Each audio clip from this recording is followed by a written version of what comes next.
जपजी बोलते जाएं, माता रानी का प्रसाद ग्रहण करते जाएं।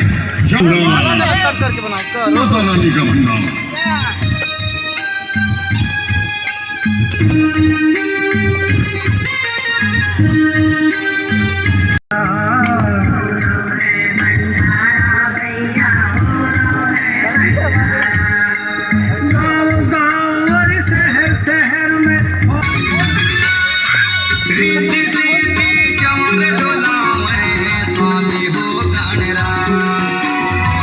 संत करे तो